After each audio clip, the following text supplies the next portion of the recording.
Hey everyone. I don't know about you, but I was still trying to wrap my head around the tragedies in Texas, and the hurricane in Florida, and the earthquake in Mexico when this horrendous storm hit Puerto Rico. And then I was still trying to wrap my head around the massive scale devastation and injustice going on there when the news about the Las Vegas shooting broke.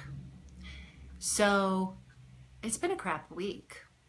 And today I want to talk about how do you even begin to process so much when there's human tragedy and heartbreak on massive scales going on, sometimes what seems like everywhere you turn. So the step number one is you are going to need to take it one bite at a time. Take a bite into what's upsetting you, think some thoughts and feel some feelings. And then later on, come back for another bite so that slowly you're chipping away at it, but you're not trying to do it all at once. And let me be very clear, if you don't make a little time and space to slow down and be quiet and feel your feelings, well, those feelings are still going to be trapped inside your body somewhere. They're just going to come out in more interesting ways.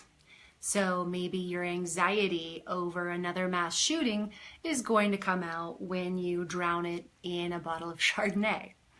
Or maybe you're going to be particularly enraged behind the wheel of your car this week when what you're actually angry at is not the other drivers, but the injustices going on in our society.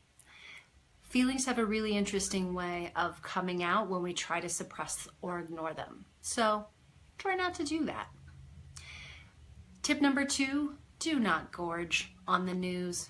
Just because technology has the ability to give you more information more rapidly than ever before does not mean that your neurobiology has the ability to process and comprehend and be at peace with so much information and so much heartbreak all at once. And for a lot of us, our news consumption and our exposure to social media is part of what makes it challenging for us.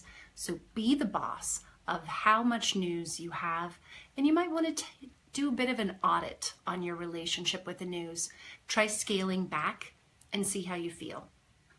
Finally, find a safe place where you can talk and you can dig into how you're feeling and how this is impacting you. Someone that understands you, where you know you can be candid with your emotions and experiences. If that needs to be someone here on our team, we're here for you. But if not, find some safe space so that you're not bottled up in your head alone with this. And then fourth and finally, remember that you always have a choice.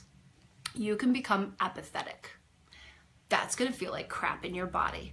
Probably not going to help you feel good about the way you're showing up as a citizen, but it is always an option. Or you can become an activist. This is going to feel more energizing in your body and probably help you feel at least you handled and responded to that situation in a way that was in line with how you actually think about your neighbors and other citizens here on planet Earth. And anytime we do anything in alignment with our values, it helps bring us a small sense of peace or a small piece of hope. So, apathy or activism, your choice. Take good care of yourselves, everybody. I'm Angela Sawsville, the Executive Director at Flourish Counseling and Coaching. We'll see you next week.